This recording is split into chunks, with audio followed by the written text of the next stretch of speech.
Imagine adding a cinematic twist to your videos with an epic shake. This effect adds energy and excitement, perfect for music videos with action scenes. In this tutorial, I'll show you how to create and use this dynamic effect to elevate your editing game. Without much further ado, let's get started with the video. In Premiere Pro, this is a music video as a music from Giordano. I've set in some markers, and this marker determines the position where I'm going to apply the shake effect. And to add in a marker, all you need to do is to position your playhead where you need to add the marker and make sure that the clip is not selected, and you simply press M on your keyboard and the marker will be added.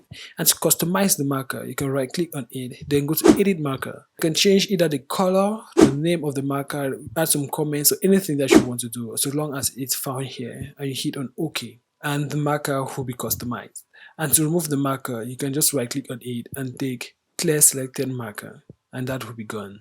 To add the effect, I'll add this on top of an adjustment layer. It is suitable to use an adjustment layer when working with an already edited clip. In general, when adding effects to your video clips, click on this icon here and go to adjustment layer.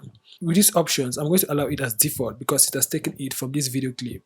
So I'm going to hit on OK.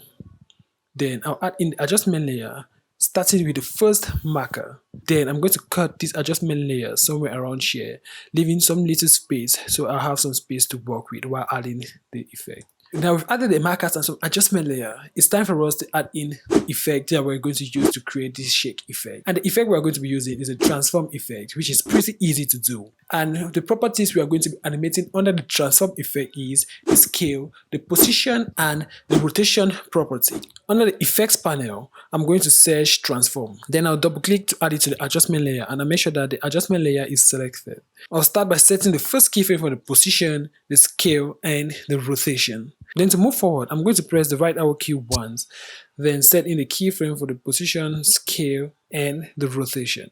But this time around, I'm going to set the scale to 115 to zoom in, and then for this rotation, I'm going to rotate this by 5 degrees. For the position, I'm going to move this slightly to the right. Move ahead again, set in some set of keyframes. And this time around, I'm just going to move the position a little bit upward.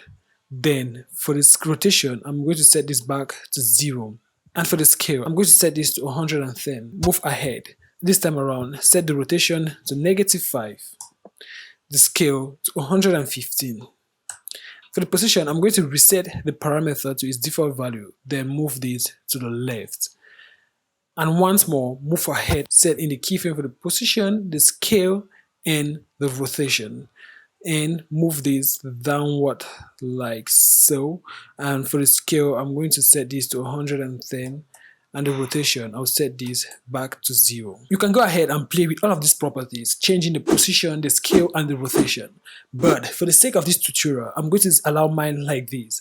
But what I'm going to do is, I'm going to copy these other keyframes, move ahead and paste them to ease the workflow. I'm going to copy all of these other keyframes except the first set of keyframes. Press Command C to copy that. Then move one frame ahead, press Command V to paste. Same thing, I'll move again to the end of the keyframe, move ahead and paste this again. I'm going to delete these other extra keyframes. With these last keyframes, I'm going to reset everything to default. So with the position, I'm going to set this default, the scale back to default, and the rotation, which is already at its default position. And when I play this, and to make this to be interesting, we are going to add in some blurriness to the effect. And we are going to do this by unchecking the use composition shooter angle. And for the shooter angle, we are going to set this to 360 degrees. And now when I play this, you see the difference, which is better. To reuse this effect, if you're working on the same project, you can just copy this adjustment layer and paste. But if you want to use this on another project, you can save this as a preset. To save this as a preset is pretty easy. So we just need to right click on transform, save preset, and we give it a name, say shake effect. Now you can go under the effects panel and you just search shake effect and you will see the effect here. To take this further so that even your friends can use this preset, you can right click on it and go to export presets, and you can just call this shake effect. And to import a preset, you just need to right click on preset and you take import presets. Then you locate the preset and you double click on it and it will be added. You can just simply add this on top of another adjustment layer where you want to add this particular effect to. That's it for today's video, guys. Hope you found the video useful and interesting. To implement what you've learned in your next project and leave your feedback down in the comment section below, and I'll be there to always read your comments and reply to them. Don't forget to subscribe to the channel if you haven't, and like the video to support the channel growth. Thanks for watching, and on to the next one. Keep editing.